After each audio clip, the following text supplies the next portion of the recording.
Hey guys, so instead of my regular content, today I decided to speak about a topic that has been the matter of discussion with a lot of my friends for a long while now, and that is the gendering of products.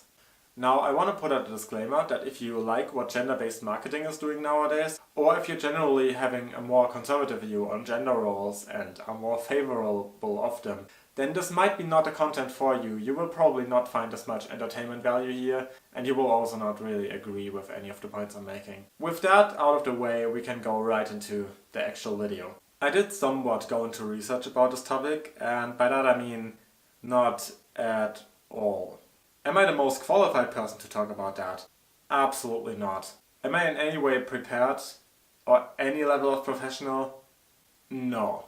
Now I'm really not sure how to structure this because I see so many different issues that are all coming from the same category, but I'm just not sure where to start building like this topic on top of what am I doing.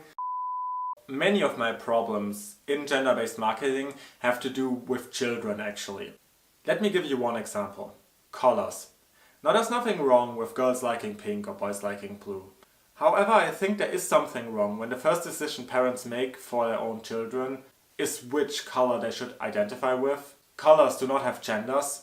Also, colors are not real if you think about it. They're just wavelengths radiating off of stuff that make us imagine colors being a thing. Wavelengths that radiate off of stuff do not have genders.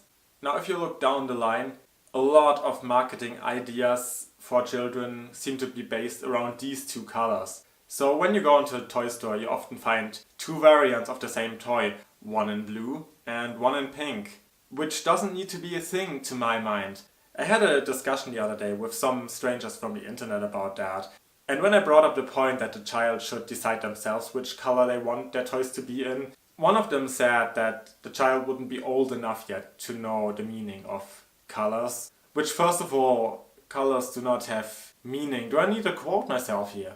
Additionally, like the only meaning colors ever get is the one we as a society put into it. But why do we need to push kind of old ideas down the line into every next generation? And if you believe your child is not old enough to decide which color their walls should be in, or their toys, or their clothes, or I don't know, their backpack, then why don't you just buy them things in different colors? Why not one in blue and one in pink, and one in green and one in yellow, one in orange, one in red, I don't know. Like there's first of all variety, and that way you would give your child enough freedom to find themselves eventually, and that wouldn't put them into a role they might not want to be in. Speaking of toys, I see a whole other problem in saying cars are boys' toys and dolls are girls' toys. When in reality, as much as I've seen, when there's multiple kids of either gender in a family, then they kind of just start to play with everything because everything's there. Often kids do not really care. And back when I was working in fast food chains where we had like children's meals with toys, often the parents would come up to me and just order them and be like, "Oh, it's a boy," or "Oh, it's a girl." I'm sorry, I'm not labeling the toys for you. It was, for example, 8 different Pokemons. Like, how do we even gender that if you want to? That's kind of stupid. I also saw one woman arguing with her daughter because she wanted a toy car and her mother was like, "Oh no, that's a boy's toy." just let her get a car, like seriously. I really have a hard time empathizing with that because what would happen if you would play with a toy car? It's a weird concept to me and we need to stop labeling genders on children's toys. Now moving on from toys, I want to now talk about a topic that is relevant for both children and adults, and that's hobbies, including media like movies you watch and bands you listen to.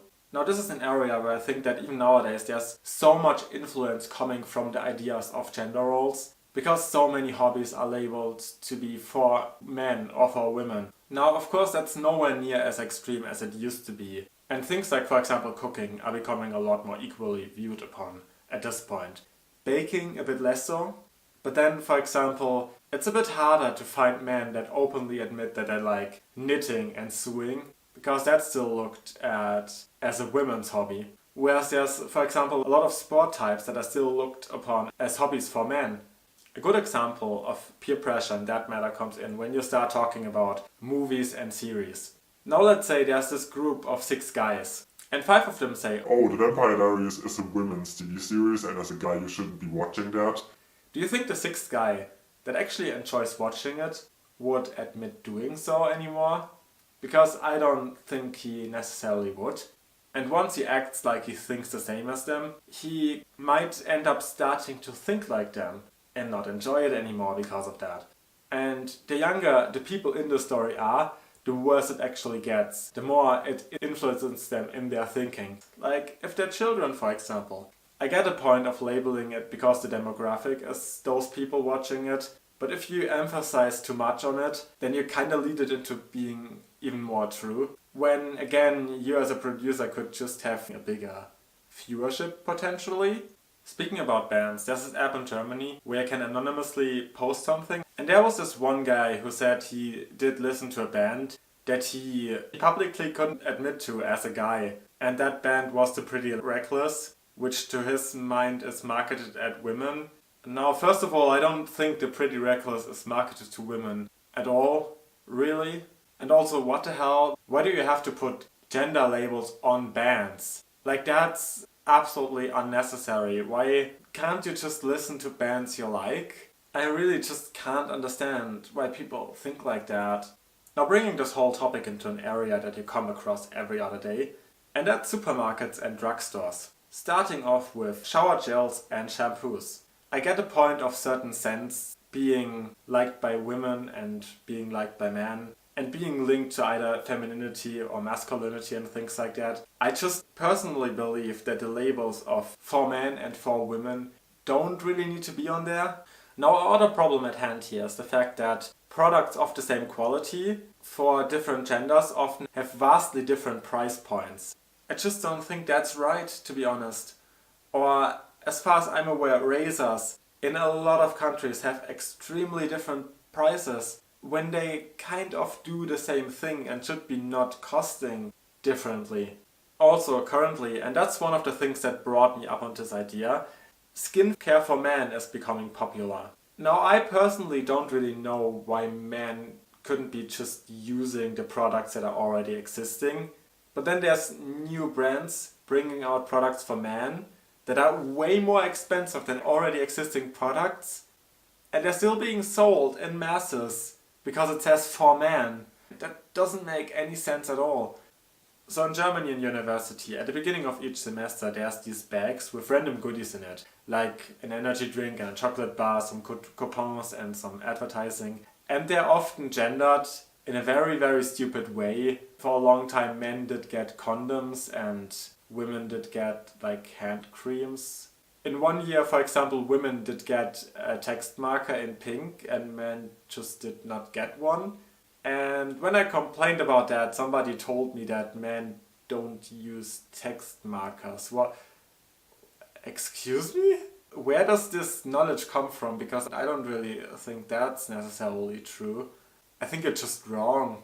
And then last year there was one. I'm so sad that I threw the bag away because it would have been so funny to show it to you. And it said pretty much a German equivalent of his with a Z.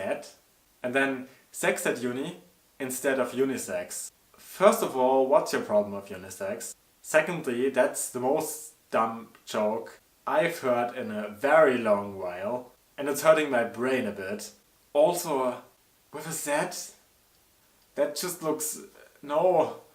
And when I just remembered that was the thing, like a couple of days ago, and I got the idea of making this video and told a friend about it. He just sent me a picture of gendered food. Now in Germany there's this thing called Bratwurst, which is basically a grilled sausage.